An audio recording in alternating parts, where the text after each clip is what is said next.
Before we get into the video, I need everyone to understand the sheer lengths I went to film this, because filming a speed paint required a C-stand, which I did not have, and so instead I've combined a selfie stick with a tripod using a shoelace in a not very sturdy manner. And to balance out the weight of my phone on the selfie stick, I used this bag of markers on the opposite side.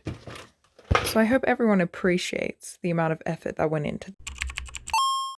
Alright. Hi team. Today's video is going to be a speed paint of Nyx from Hades, because everyone in my life knows that I've been obsessed with this game recently, and the art style is amazing, and I just had to do some fan art.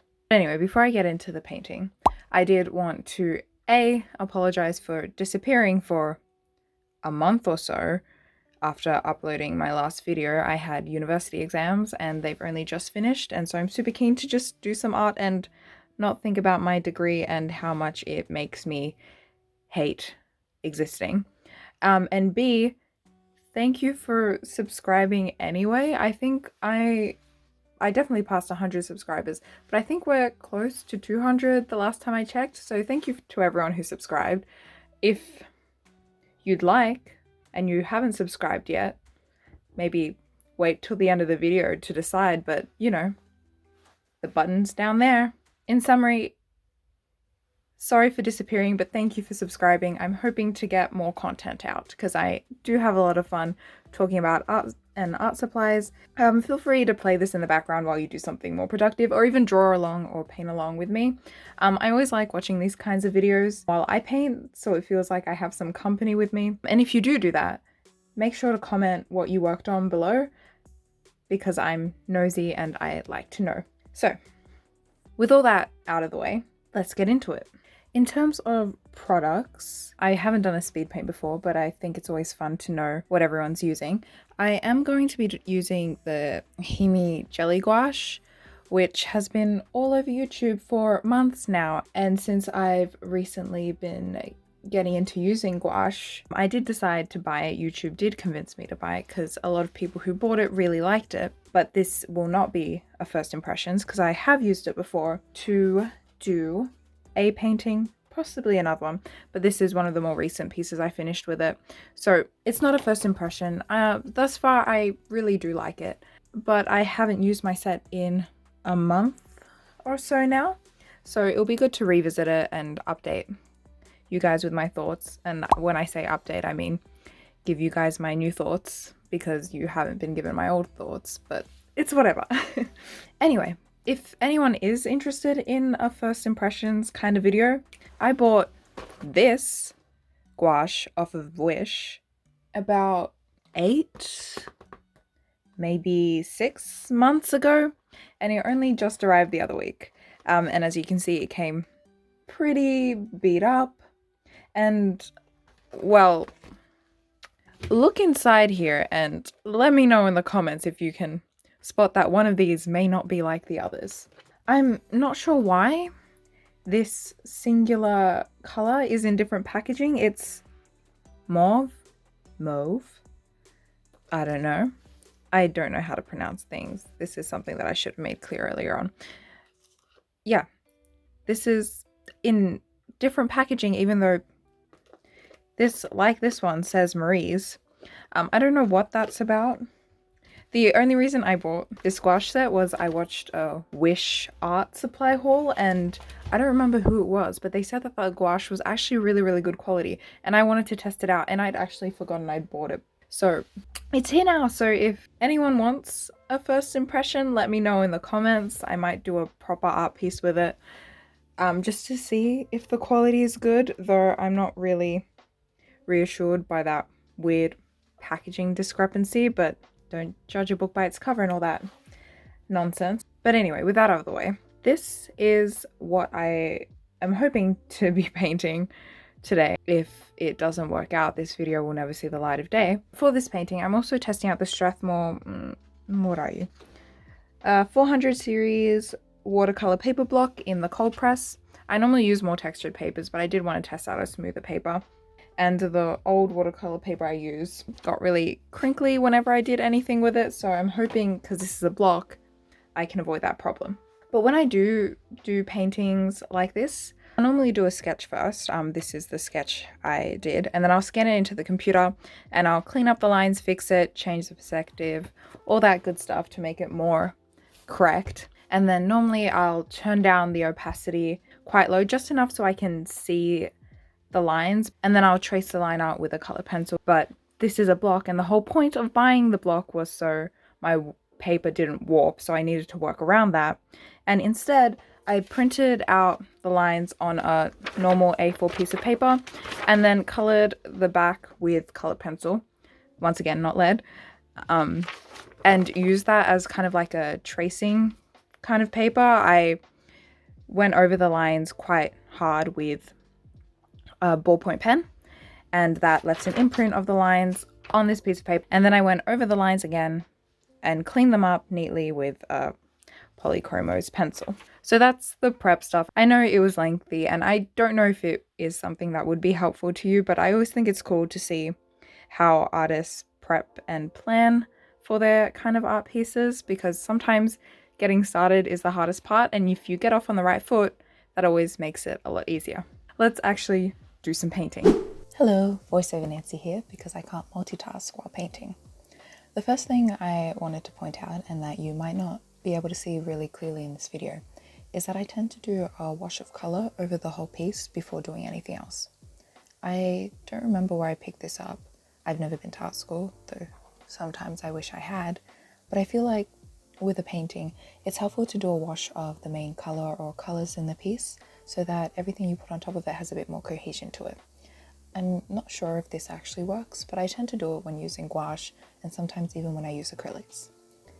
However, with this piece, the wash I did actually turned out being too light, and I wish I had done it a bit darker, but it all came together in the end, so it's fine. Really, the big thing about painting, for me at least, is that even when you start with a clear idea of what you're doing and the color scheme you're using, especially because I'm doing fan art, so all the more tricky design aspects have been taken care of, the actual painting process is a lot of putting things down and fixing it later. This point, you'll actually see in action in the way that I've painted the hair. The raw footage of the entire painting was just over 4 hours, and about half of that was spent on the hair. What happened was, basically, that I went in knowing that I wanted the hair to be more purple tones and more colourful than the actual character design, where the hair is more of a charcoal grey colour, almost black, but not quite. In theory, this would have been an easy adjustment. However, I also wanted to try meshing my art style with that of the Hades game, and it really was trying to find a happy medium between the way I colour while still having a Hades-like feel to it that I really struggled with.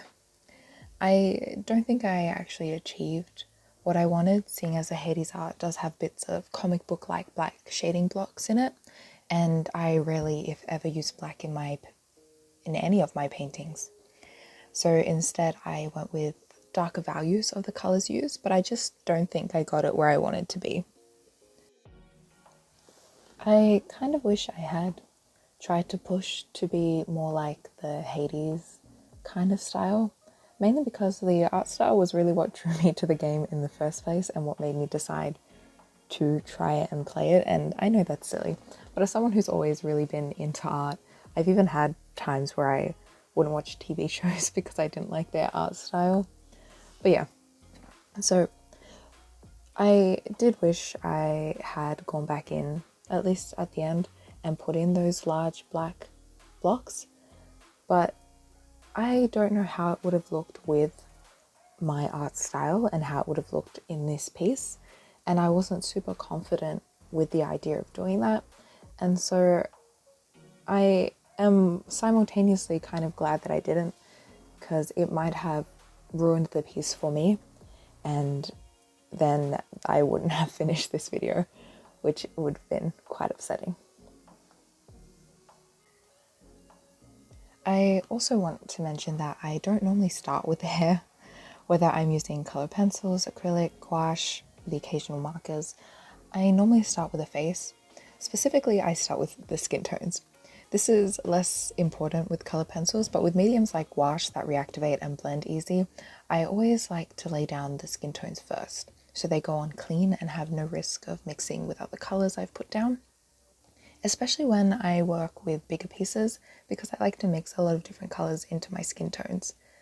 However, I didn't do the face until the very end of this piece, mainly because I was working smaller than I normally do when I paint, and I was avoiding doing the face because I was worried I'd ruin it and then have to start the painting again, which would have been a bit of a nightmare. So instead, I just procrastinated and hoped for the best. I also was just quite excited to work on the hair because I had such big dreams for it, and I don't really regret starting with it because I eventually got it to where I wanted to be. But there are definitely things I would have done differently if I had to do this again. One other thing I wanted to point out that watching back over the footage I kept forgetting to do is that it's so very helpful when you work from left to right if you're right-handed or vice versa if you're left, because the amount of time I almost smudged something is kind of embarrassing. I know this is common sense, but as someone who is impatient and likes to jump around an entire piece while waiting for things to dry, this is something I actually always forget to do. I was just lucky that I was working on this at the end of spring in Australia, so it was quite hot and dry, and the gouache seemed to dry faster than normal, which was actually incredibly helpful.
Oh, and here you can see a bit of an angle and lighting change because it's a new day that I'm working on the piece.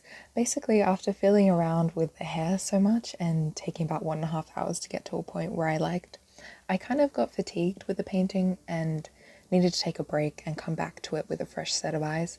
This is really important with paintings because a lot of the time, once the painting has settled and dried, they actually look different. Well, to me at least.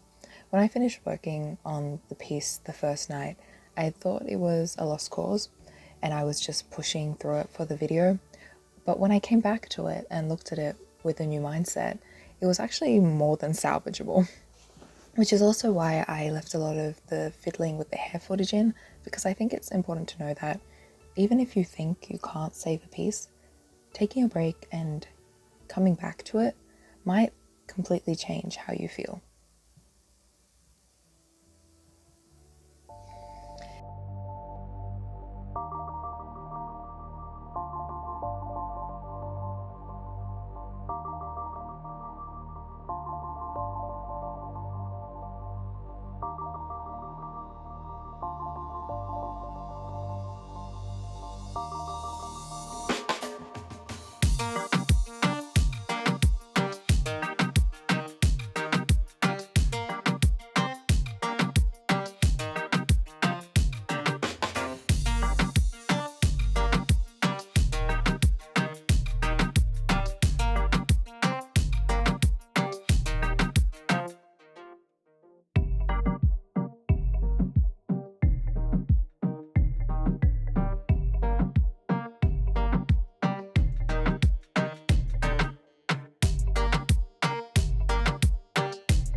Finally, with only a few minutes left in the video, I muster up the courage to work on the face. This part was actually really hard to film because it was so small and I have quite shaky hands. Normally when I do these kinds of fine details, to mitigate the risks of my hands ruining my work, I hunch over the piece and go really slowly while looking over it, but I couldn't really do that without getting in the way of the camera. So this bit was a real learning experience and I'm quite surprised I got away with it without making too many mistakes.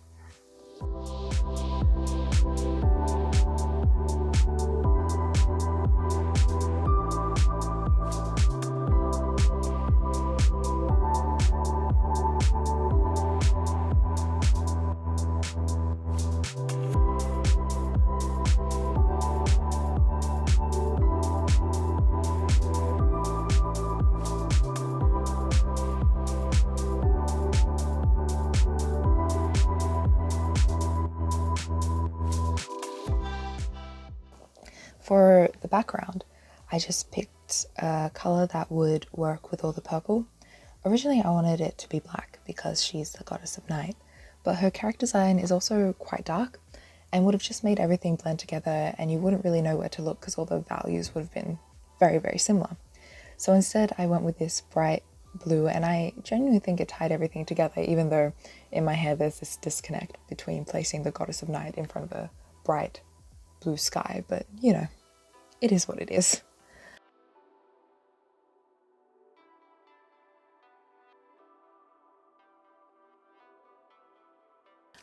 Overall, in terms of the jelly gouache, I still really like it. It's pigmented, blendable, and the cup sizes actually offer a lot of paint. So if you're able to get it at an affordable price, I think I got mine off of AliExpress, I'd recommend it. I like it. I'm not a gouache artist and it was easy for me to use, so I think that's really cool. It does dry out a little bit after a while because you've got this open paint, even if it's in a closable container. The container isn't super airtight, but it's gouache, so it's really easy to reactivate with water and I don't have any issues with that. The paper too, I really enjoy. It managed to take a lot of layers of paint with minimal buckling and warping. I might even get it in an A4 size, since that's normally the painting size I prefer to work in. I just accidentally got this smaller size. But yeah, that's it for the video. Please leave any comments or feedback you have below. I love seeing the comments and I try to respond to every one of them. If you really want to, feel free to subscribe. I'm trying to get more videos out now that uni is over, but I'm not making any promises because it's hard to paint when you don't want to. Yeah, so until next time, stay safe and treat yourselves kindly. Bye team.